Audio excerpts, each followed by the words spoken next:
Anthurium papillilaminum regardens, variação regardens, tá? Ele talvez até seja um híbrido.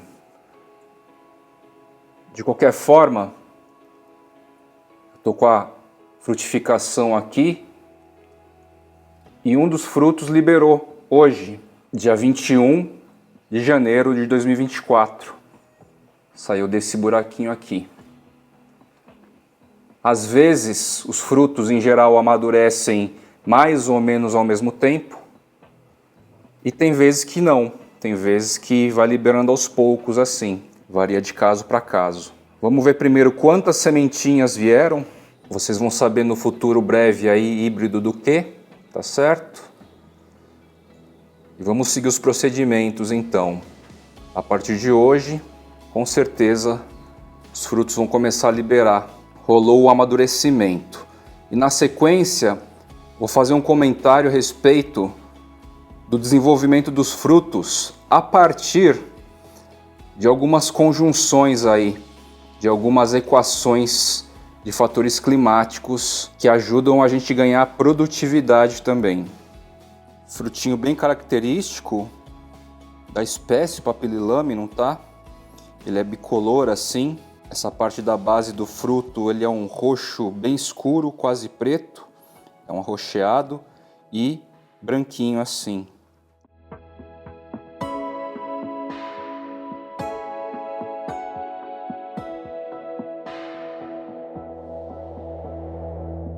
Vou fazer o procedimento ideal para minimizar perdas por fungos, mas eu normalmente pulo essa etapa, que é o quê? Jogo aqui num copo com água.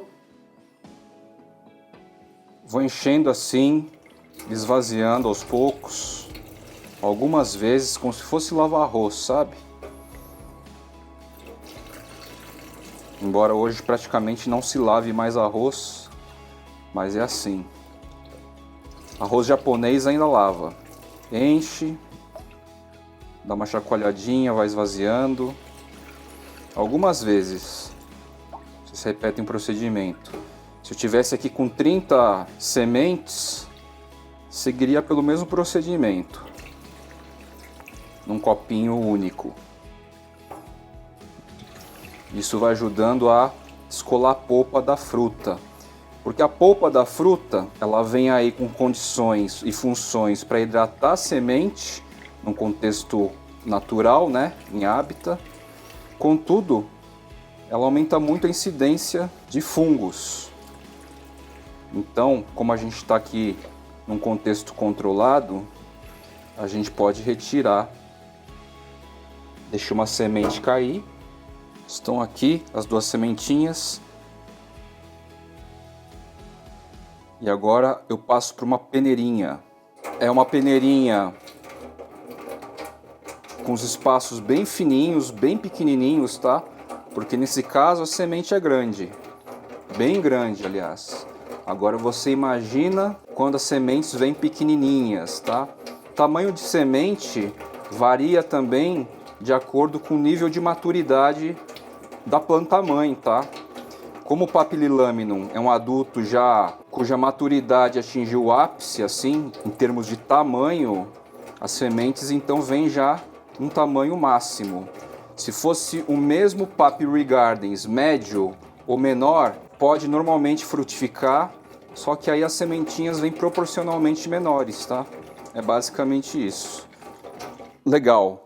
Daqui vai para a caixa de umidade, onde residem lá os frutinhos do Anthurium effusilobum, e eu estou dividindo em quadrantes, separando por gravetos assim, como se fosse uma hortinha, tá? E aí eu pego uma plaquinha, dou um nome e vou dividindo e organizando. Essa sementeira onde eu armazenei as sementes do effusilobum já tem conteúdo aí, tá na tela e tá na descrição do episódio.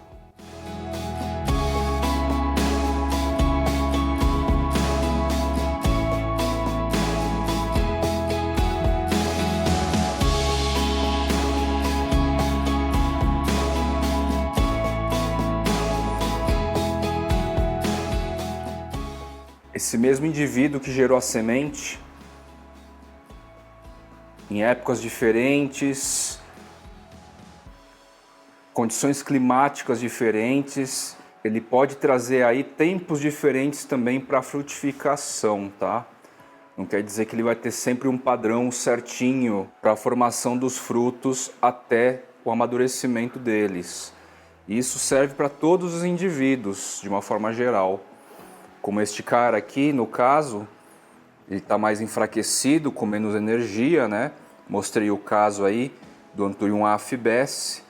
Então, essa infrutescência aqui está se desenvolvendo num tempo que possivelmente poderia ser mais acelerado se naquela época ele já tivesse um sistema aí de nutrição, um sistema radicular e até mesmo um tamanho maior.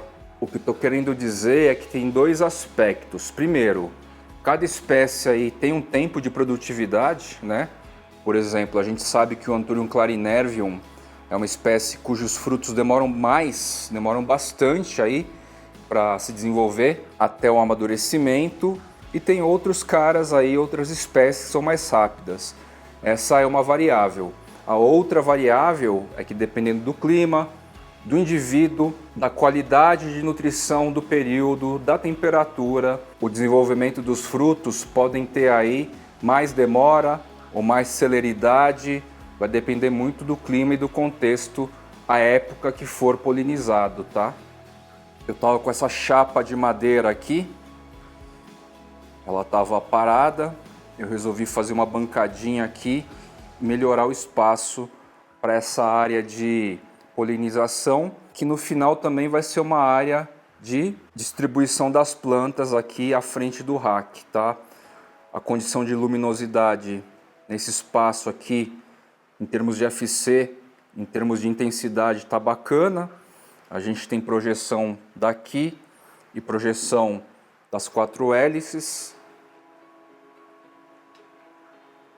Então também já estou organizando novas plantas aqui, como o Anthurium Pink Lemonade X Red Crystallinum da Silver Chrome Gardens, tá? Tá aqui posicionado, e vai ficar também aqui uma bancada para compor e ornar esse volume aí de folhagens, tá?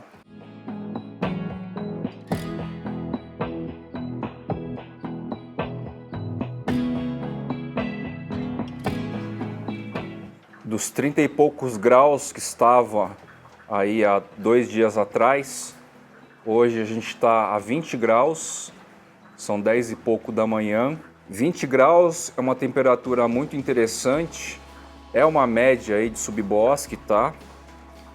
Só que é natural, com essa baixa temperatura, a velocidade de crescimento assumir aí uma outra condição. Então, às vezes, para boa parte das espécies que eu tenho aqui, que não são de altitude, ou se são adaptadas ou adaptáveis à realidade mais quente, às vezes então, quando a temperatura está um pouco mais alta e a gente entrega essa umidade e a gente entrega um substrato bacana e nutrição e uma luminosidade mais controlada, dá para dizer que elas crescem até mais rápido do que se tivesse em hábitat original, tá?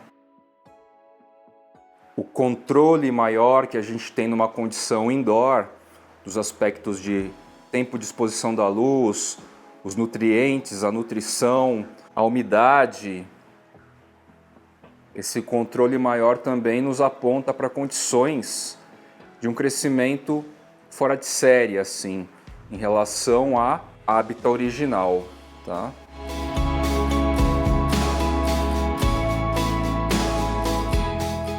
Estou tirando esse indivíduo aqui do Anthurium luxurians dessa estufa vertical adaptada, porque ele deu um boom de crescimento aqui, muito grande, tá? As 2 últimas folhas aqui vieram bem desproporcionais em tamanho em relação às anteriores, cresceu muito.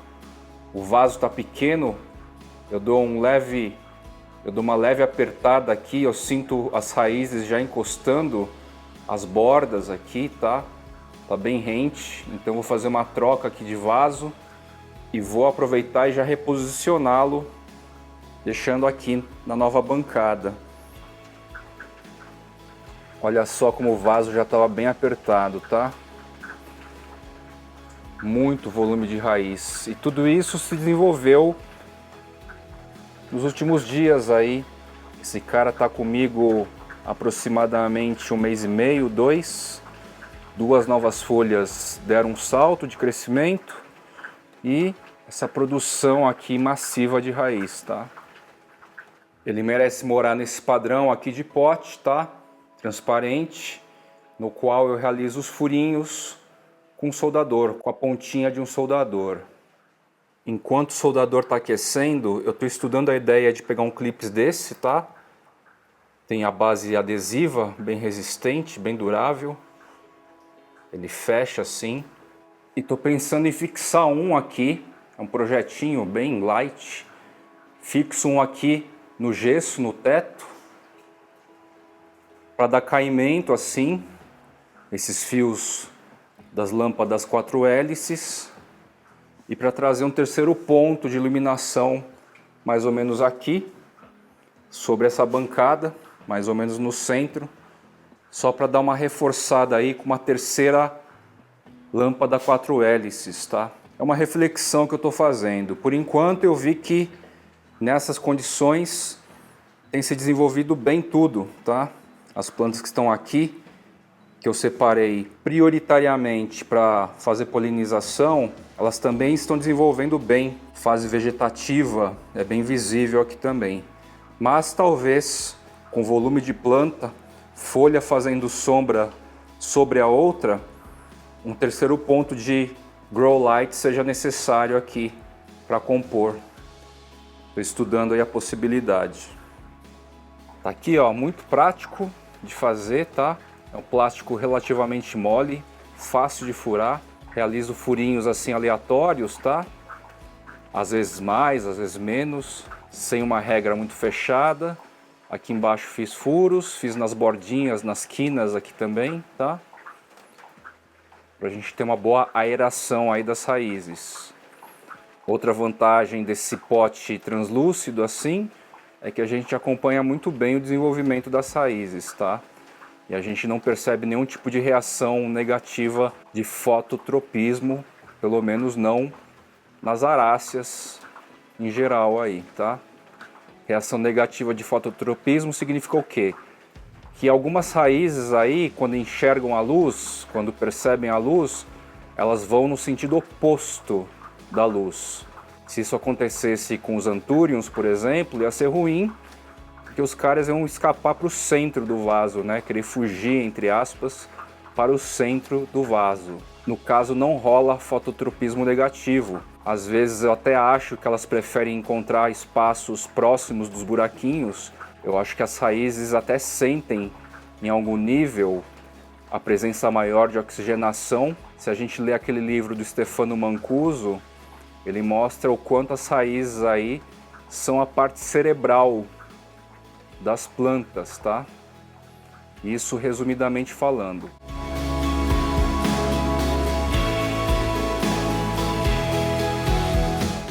Misturinha aqui de bocache com cote, que é um NPK, tá?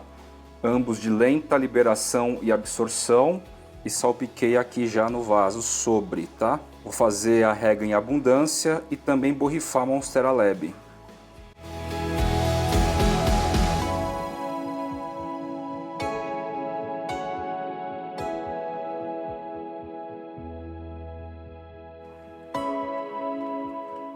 Esse pontinho verde aí, ó, saindo da base de um pecíolo, é basicamente uma inflorescência ensaiando, tá?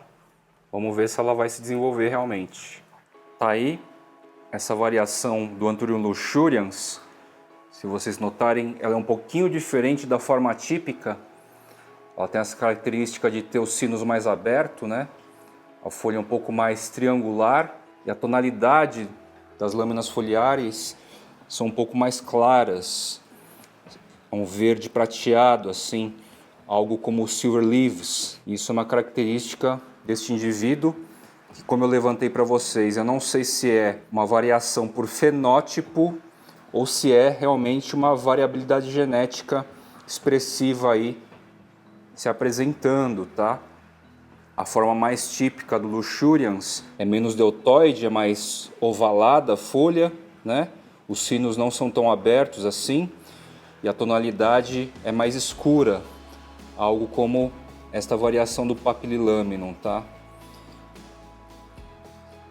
Mais uma referência aí de forma para vocês.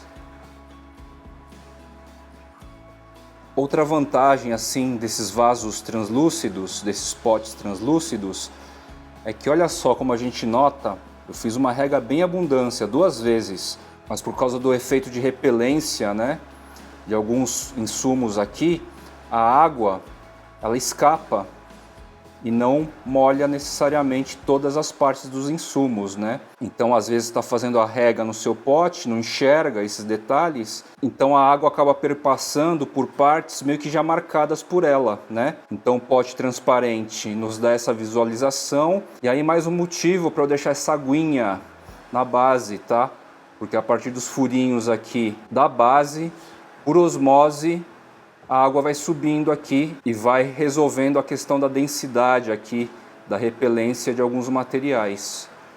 Detalhes, né, gente? Mas que acabam tendo algum nível de influência, algum percentual de influência aí na questão de substrato úmido ou molhado. Um ponto que é importante dizer é que o tanguinho aqui, ao contrário de muitos Philodendron, o tango tem muito mais resistência a pegar a folha de Anthurium. Tá numa altura aqui há bastante tempo, fácil dele alcançar. Mesmo eu deixando o registro do cheiro da minha mão aqui, ele não virá. Ou melhor, a probabilidade dele vir aqui é muito menor. Por que isso? Porque provavelmente ele reconhece, os Anthuriums em geral devem ter mais oxalato de cálcio. Oxalato de cálcio é exatamente aquele composto químico lá que, dependendo da quantidade, se torna bastante venenoso, tá?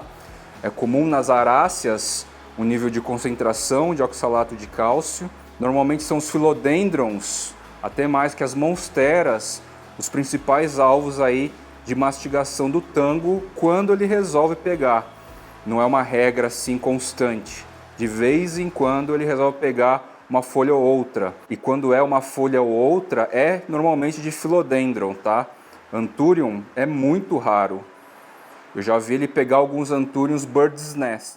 Dia bastante chuvoso aqui e promete ficar o dia inteiro, e a temperatura dentro de casa tá 20 graus, 20,2, mesma marcação aqui e no outro termigrômetro que tá lá perto da porta de vidro, indoor também. E o termigrômetro da estufa adaptada aqui está marcando 24 graus, 4 graus a mais. Estou mostrando isso para ilustrar o efeito térmico, tá, das estufas. Considerando que esse termigrômetro aí não me parece ser ultra preciso, então 1 grau a mais, 1 grau a menos, tá valendo, tá? 24 graus para 20 graus da área externa. Em geral, com uma precisão um pouco maior, é de 2 a 3 graus, como eu comentei para vocês, tá? De qualquer forma, imagina aí numa situação de 14 graus, num dia de inverno aqui em São Paulo. A gente vai ter 18 aqui dentro. Faz bastante diferença na questão da dormência, tá? Dúvida recorrente também que os seguidores costumam me trazer de tempos em tempos. Manter ou não o sistema de umidificação ligado em dias e períodos chuvosos assim. A umidade no ar aqui aumenta bastante. Nos termohigrômetros chega a bater 100% de umidade. São 3 pontos principais aí para vocês fazerem reflexão.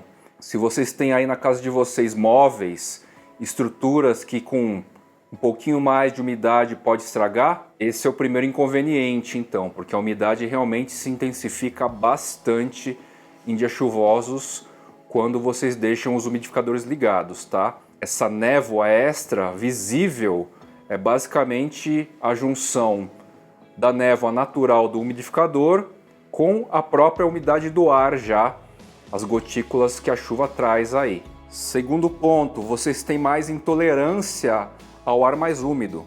Vocês preferem o ar mais seco. Isso aí é um pouco de pessoa para pessoa, né? Eu já, como disse, gosto e prefiro um ar com mais umidade do que o ar muito seco. Então, essa intolerância a um ar mais úmido pode ser que não seja tão legal aí para você. E o terceiro ponto, basicamente, é o receio quanto a fungos, né?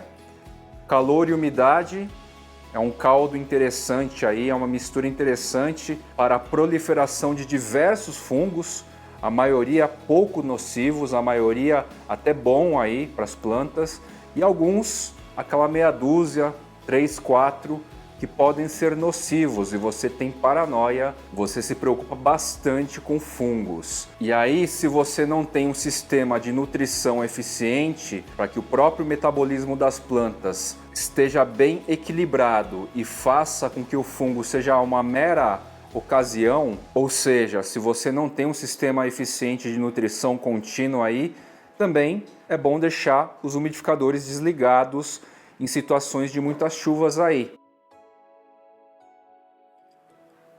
Anthurium papillilaminum regardens, ó, acabou de liberar mais um frutinho, tá? Vou seguir aqui com os exatos procedimentos do começo do episódio. E assim, esse carinha resolveu amadurecer pouco a pouco.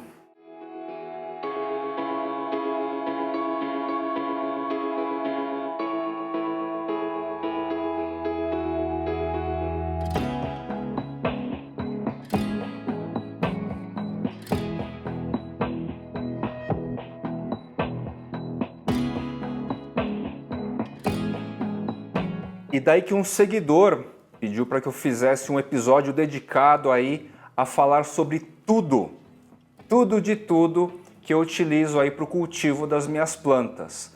Achei o tema bastante interessante, deve funcionar para mais seguidores e vou tentar trazer aqui tudo de tudo, falando de insumos variados que eu já utilizei ou utilizo, falando sobre vasos, potes, as ferramentas utilizadas para cultivo, o sisteminha de nutrição que eu passei a adotar, inclusive alguns outros sistemas anteriores a esse, só para vocês entenderem também certa jornada de evolução aí, os alojamentos que existem por aqui, desde o jardim aberto, estufa úmida, caixa de umidade, terrário aquário, estufas verticais, plantas na sala, na cozinha, os umidificadores, sistemas de aspersão, as qualidades diferentes de lâmpadas que eu utilizo aqui também para cultivo indoor, termohigrômetros, quando o cuidado não é preventivo a partir da nutrição, qual é o produto que utiliza como pesticida, inseticida aí localizado, para combater as pragas localizadas que ocorrem. Tutores, um tema aí que eu não trago há bastante tempo, vale a pena falar de tutores, os diversos materiais que eu utilizo para tutoração, para que as plantas trepadeiras, epífitas, agarrem aí as suas raízes aéreas e prosperem, desenvolvam. E, enfim, temas que cabem muito bem aí e muito possivelmente no episódio do O Básico para o colecionador de plantas, antigo programa O Básico da Urban Jungle. O conceito da Urban Jungle tá por aí, mas não tá, enfim. Lembrei também agora que tem os utensílios aí que eu utilizo, são alguns componentes que eu utilizo para a polinização, depois para as sementes, enfim, é bastante coisa. Se a gente for colocar no papel ou num bloco de notas aí, é bastante detalhe, um volume relativamente variado de itens aí que fazem tudo de tudo que eu utilizo nos cultivos aqui das minhas plantas de coleção, tá legal? E esse foi mais um episódio do Jardineiros Urbanos por Fly. Muito obrigado a vocês que me acompanham periodicamente aí, episódio por episódio. Valeu e até o próximo!